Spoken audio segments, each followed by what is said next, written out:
자, 이제 5차 등정에 대해서 보도록 하겠습니다.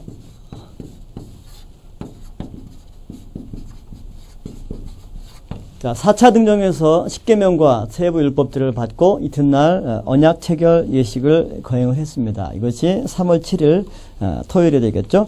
5차 등정 3월 7일 언약 체결식을 행하고 바로 하나님이 모세를 또 시내산으로 부르셨죠. 그래서 5차 등정의 중요한 내용은 뭐냐면 4차째 했던 언약 체결, 이것을 기념해서 식사를 나눕니다. 이때 시내산에 올라갔던 인원은 이제 모세 한 사람이 아니라 모세와 그의 형 아론과 그의 두 아들들 나답과 아비후, 그 다음에 이스라엘의 70장로 아론, 나답, 아비후 3명이 더 포함이 되죠. 이 사람들을 이스라엘의 존귀한 자들이다. 지금으로 치면 이스라엘을 이끌어가는 중요한 리더들이 되겠죠. 하나님께서 이처럼 모세와 아론과 아론의 두 아들 나답과 아비후 또 70장로를 시내산에 부르셔서 함께 언약 체결을 기념한 이러한 기념 식사를 하게 됩니다.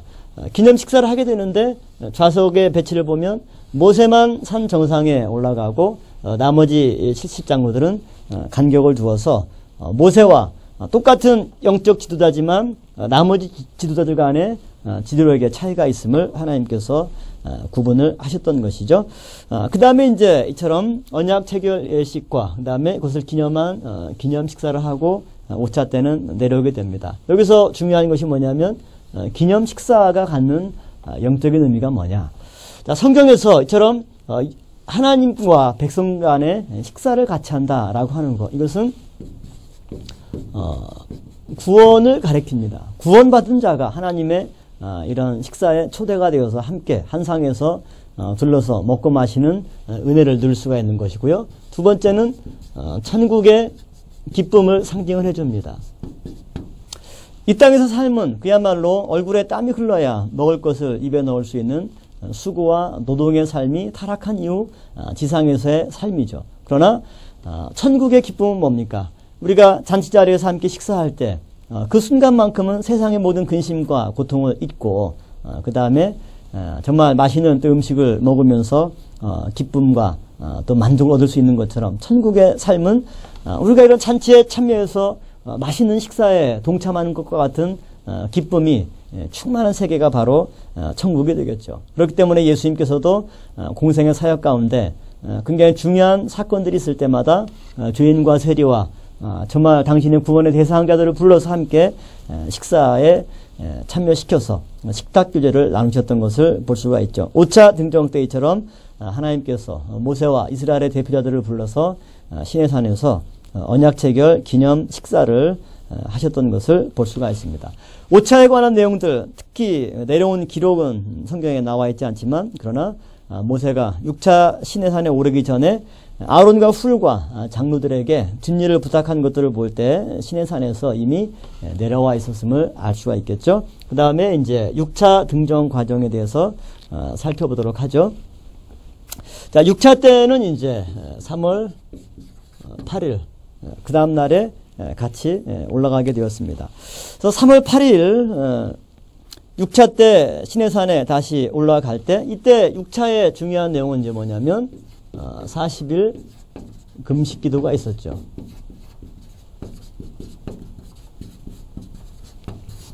모세가 40일 밤낮으로 떡도 먹지 않고 물도 마시지 않는 가운데 하나님께 기도하면서 시내산에 올라가서 십계명의 말씀들을 이제 돌비에 받아 가지고 내려오는 그러한 장면이 바로 6차의 중요한 그런 내용들이 되겠습니다. 자, 6차 때는 이제 모세가 올라가서 시내산에 올라간 지 7일째 되는 날에 하나님께서 모세에게 나타나서 음성으로 역사를 하셨죠. 그리고 산 위의 광경을 보면 맹렬한 불로 시내산을 감싸서 사람들이 접근할 수 없었고 또 산 밑에 백성들이 보았을 때 굉장한 하나님의 위엄이 시내산에 역사하고 있었음을 볼 수가 있습니다. 그러한 과정을 통해서 모세가 이제 두 돌비 그 돌비에는 이제 10계명의 말씀을 하나님이 직접 음성으로 주셨던 그 말씀을 두 돌판을 하나님이 직접 깎아서 만드시고 친수로 이 두 돌판에 기록한 10계명의 말씀을 모세가 받아가지고 내려왔습니다. 그런데 중요한 거는 이 돌판을 받아가지고 내려올 때 산 아래서의 광경이 굉장히 중요했습니다. 이 산 아래는 모세 형인 아론이 이스라엘의 지도자로 있었는데 백성들이 모세가 더디움을 보고 여러 가지 마음이 다급해지고 그 다음에 모세가 더디움을 보고 그 다음에 백성들이 실망했다라고 하는 것을 성경에 볼 수가 있습니다. 그래서 이스라엘 백성들은 이제 함께 다 모이는 가운데 아론에게 그들을 인도할 신을 우리에게 만들라 이렇게 요구를 합니다. 그렇게 해서 모세가 떠나간 그 자리를 이제 아론이 대신 그 공백을 메꿔서 이끌어 나가는 가운데 금송아지를 각을 떠서 부어서 이 송아지 형상을 만들어 새겼습니다. 그리고 그 금송아지를 뭐라고 명명하냐면 이 송아지가 바로 너희를 애굽에서 인도한 여호와다 이렇게 거짓으로 호도하죠. 그리고 백성들은 그 앞에서 먹고 마시고 뛰놀더라. 이 먹고 마시고 뛰노는 것, 이것은 하나님 여호와께 드리는 제사의 광경이 아니라 바로 이방 가나안 종교의 풍습입니다. 그러한 가나안 종교의 행동을 이스라엘 백성들이 모방해서 애굽에서 자기들을 인도했던 참신 여호와 하나님을 버리고 송아지 형상을 만들어서 거짓된 신 앞에서 경배하는 광경. 이게 산 정상에서 모세가 40일 동안이나 금식기도 하면서 두 돌판을 받았던 그 시기에 일어났던 현상들이죠. 그래서 모세가 6차 등정 40일 금식기를 마치고 산에서 딱 내려오는데 산 밑에서 굉장히 시끌벅적한 소리가 들립니다. 도대체 이게 무슨 소리인가 봤더니 백성들이 바로 이러한 오만방자한 죄를 범하고 있었던 것이죠. 그래서 모세가 아론을 불러서 엄하게 책망합니다. 그리고 가지고 왔던 두 돌판을 던져서 깨뜨리죠. 그리고 깨뜨린 그 두 돌판을 이제 어떻게 합니까? 불로 태워서 갈아서 그 다음에 물에 섞어서 그것을 마시게 함으로써 이들의 죄를 대신 속하는 절차를 하나님께서 허용하셨습니다. 이와 같은 절차는 율법에 의하면 뭡니까? 가늠한 혐의가 있는 여인이 저주가 되는 쓴물을 마셔야 했던 것과 같은 조치가 되죠. 바로 민수기 5장 24절 이하에서 나오는 이 가늠한 여인에 관한 규례를 이스라엘 백성들에게 적용함으로써 금송아지 우상 숭배를 행했던 이스라엘의 죄가 바로 영적 간음의 죄와 같다라고 하는 사실을 우리에게 일깨워주고 있습니다. 그렇게 해서 6차 등정 때 이스라엘 백성들의 범죄가 하나님이 직접 친수로 두 돌판을 깎아주시고 또 친수로 기록했던 그 신령한 두 돌판이 깨어지게 되는 결과를 가져오게 되었죠. 그렇게 해서 6차 때는 산 정상에서의 모습과 산 아래에서의 모습이 너무나 대비가 되는 그러한 비극적인 결과를 우리가 보게 되고 그 이후에 이러한 백성들의 죄 때문에 그 죄를 사하기 위한 그 다음 또 한 번의 등정, 모세의 7차 등정이 이어지게 되었던 것이죠. 네, 6차 때 있었던 산 밑에서 이스라엘 백성들의 범죄로 인해서 부득이 모세가 이제 7차 등정을 통해서 하나님께 백성들의 죄를 사해달라고 하는 기도를 드리게 되죠. 그래서 중보기도, 이것도 40일 동안의 중보기도가 있게 됩니다. 자, 이 모세 중보기도의 내용들을 우리가 볼 때 이스라엘 백성들의 죄는 그야말로 그 어떤 죄보다 큰 이스라엘 백성들 전체가 죄로 인해서 다시 멸절될 정도의 그런 심각한 범죄가 되었습니다. 그래서 모세 자체도 그 범죄의 진상을 보고 화가 나서 두 돌판을 깨뜨렸을 뿐만 아니라 여호와 편의 선자를 불러 모으는 가운데 레위 자손이 서서 그 형제 3,000명을 도륙해서 하나님의 화를 일시 누그러뜨렸지만 그럼에도 불구하고 이 죄가 완전히 사함받을 수가 없는 것이죠. 그래서 모세가 다시 7차에 하나님의 산에 다시 올라가서 정말 자기의 생명을 담보로 하나님께 내걸고 하나님께 사죄의 기도를 올립니다. 이것이 출애굽기 32장 30절부터 32절에 나오는 그러한 내용들이죠. 그래서 모세가 하나님께 기도하기를 이 백성들의 죄를 사해 주시고 정말 필요하다면 자기의 이름을 그 책에서 지워버리더라도 정말 그 백성들의 죄가 사함받기를 원합니다. 이렇게 모세가 기도하죠. 한마디로 모세는 자기의 생명을 담보로 내걸고 하나님께 기도했습니다. 어떻게 보면 이 백성들이 모세의 가장 짐이었고 모세의 속을 가장 많이 썩였던 백성들이죠. 그러나 사명자의 자세를 볼 때 자기에게 폐를 끼치고 해를 끼쳤던 그런 패역한 백성임에도 불구하고 어떤 위기에 처했을 때 오히려 자기의 목숨을 내걸고 하나님께 기도하는 백성들의 모습을 보죠. 해마다 연말이 되면 구역 편성을 합니다. 구역 편성을 할 때 구역마다 보면 굉장히 특정한 사람들이 구역장에 좀 짐이 되고 고칫거리가 되는 사람이 있죠. 그러다 보면 이런 사람들을 다른 구역으로 빼달라고 요구하는 경우가 참 많아요.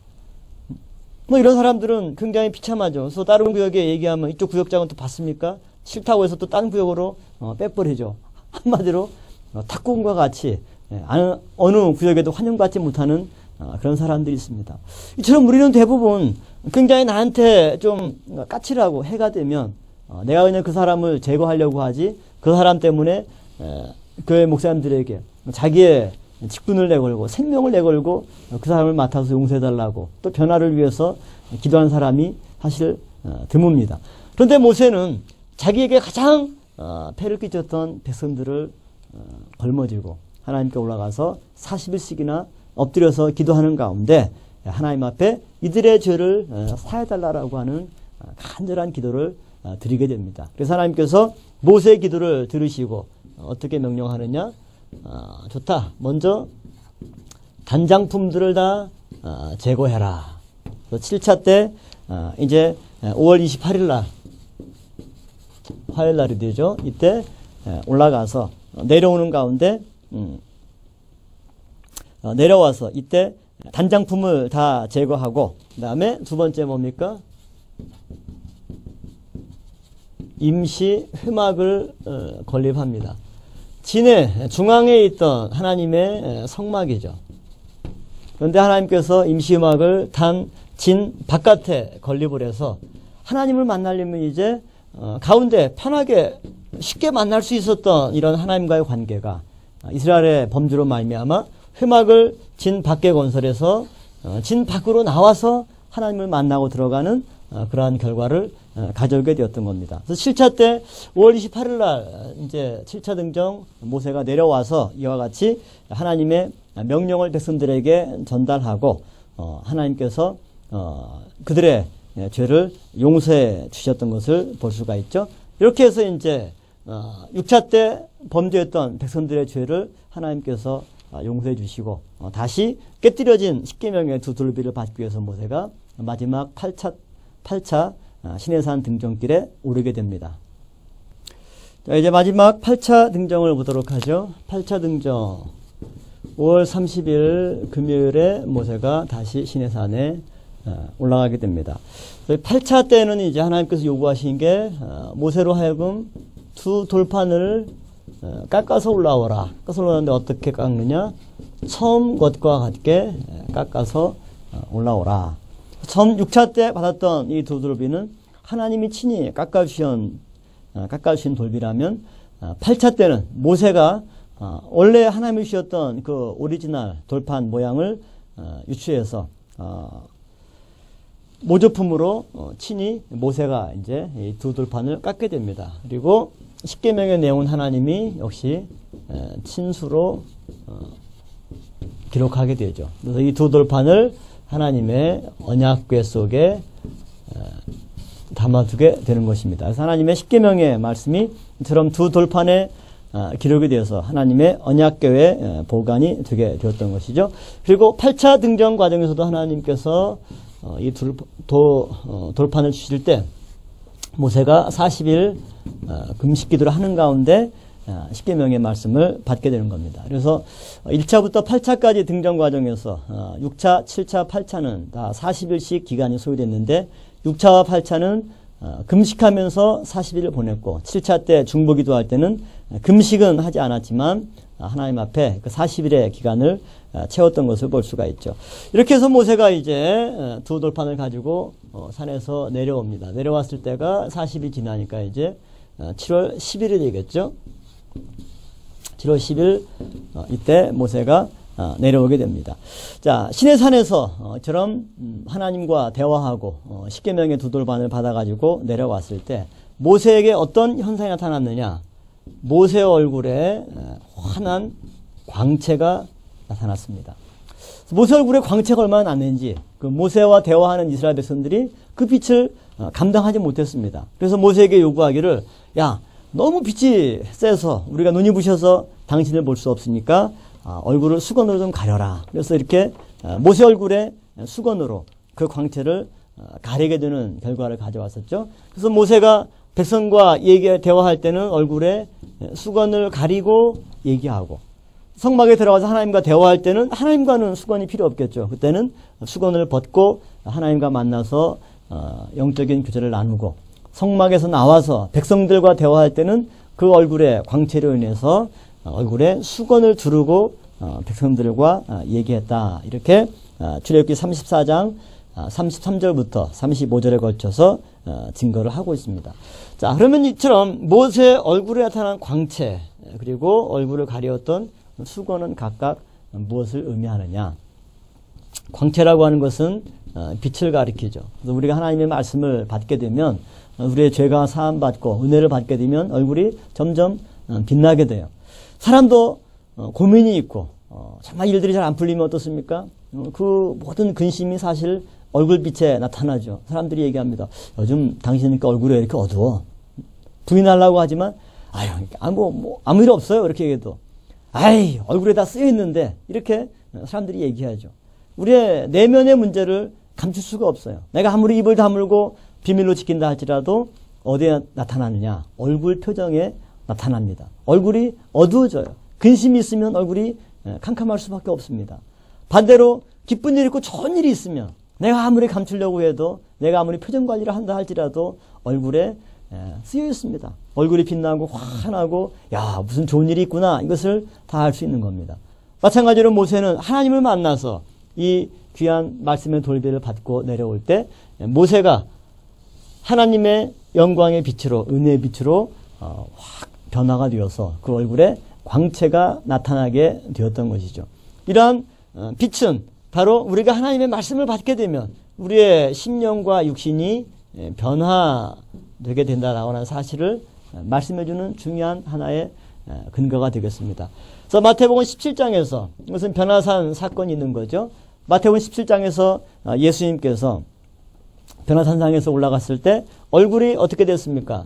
해와 같이 빛나고 옷이 눈과 같이 휘어졌다 이렇게 말씀하고 있습니다. 하얀 빛과 같이 휘어진 거죠. 이것이 이제 마태복음 17장 2절에 기록되어 있는 그러한 내용들입니다. 그래서 베드로, 요한, 야고보가 그런 예수님의 변화된 광경을 보고 초막 셋을 짓고 엘리야와 모세와 더불어서 여기에 머무르면 어떻겠습니까? 이렇게 얘기했던 사건이 마태복음 17장의 변화산상의 사건입니다. 이때 예수님도 이처럼 공생의 사역 가운데 당신의 신성이 드러났을 때 그 얼굴이 해와 같이 환한 광채가 나는 신비로운 체험을 하게 되었던 것이죠. 나아가서 모세 얼굴에 가려진 수건은 무엇을 얘기합니까? 이 수건이 왜 필요했습니까? 백성들의 죄 때문에 그렇죠. 모세는 하나님으로부터 죄사함을 받고 하나님과 대면했을 때 그 모든 어둠과 근심이 다 사라져서 빛과 빛으로 완전히 화하게 되는 광채를 체험했죠. 그러나 백성들은 여전히 죄 가운데 어둠 가운데 있게 돼요.